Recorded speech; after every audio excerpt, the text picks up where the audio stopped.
Hello বন্ধুরা, সাম্প্রতিক চ্যানেলের টিম আজ চলে এসেছে ঢাকা শহরের ঐতিহ্যবাহী গাবতলী গবাদি পশুর হাটে। আপনারা ইতিমধ্যেই লাল, সাদা এবং দুটো কালো গরু দেখতে পাচ্ছেন। এটি মূলত একটি লট। এর দাম চাওয়া হচ্ছে 1,74,000 টাকা।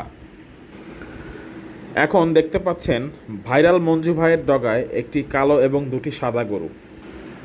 গরুগুলো মূলত সাইজে একটু ছোট এবং কালো গরুটির দাম 65,000 এবং সাদা দুটোর দাম 75,000।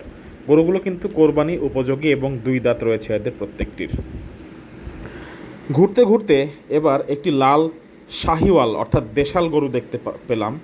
এটি ভুসি খাচ্ছিল এবং এটি মূলত কুষ্টিয়ার শরীফ ভাইয়ের গরু।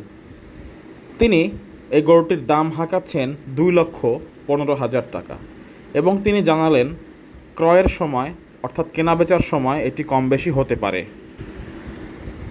এবার এই ইন্ডিয়ান অনেক বড় সাদা বলদের একটি লাইন আপ দেখতে পাচ্ছেন। এটি এক্সক্লুসিভ কিন্তু বলাই যায়। এখানে মোট 11টি বলদ রয়েছে এবং এই গরুগুলো মোশাররফ ব্যাপারীর ডগাতে আসলে আপনারা দেখতে পারবেন। এই গরুগুলোর আস্কিং প্রাইস 3,20,000 টাকা থেকে শুরু করে 4,40,000 পর্যন্ত।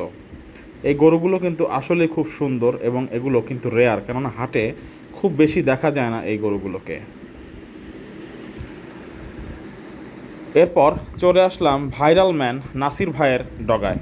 এখানে দুটো লাল শাহিওয়াল দেখতে পাচ্ছি। এর জোড়া চাওয়া হচ্ছে 8,60,000 টাকা। নাসির ভাইয়ের ডগায় আবারও দেখতে পাচ্ছি দুটো গির জাতের লাল বলদ। এই বলদগুলো মূলত ইন্ডিয়া থেকে এসেছে বলে তিনি জানালেন। এই গরুগুলোর আস্কিং প্রাইস 1,95,000 টাকা করে প্রতিটি। এগুলো কিন্তু দেখতে খুবই সুন্দর। বন্ধুরা, আসন্ন কোরবানির ঈদকে উপলক্ষ করে আমাদের এই চ্যানেল কিন্তু কোরবানির গরুর হাটের আপডেট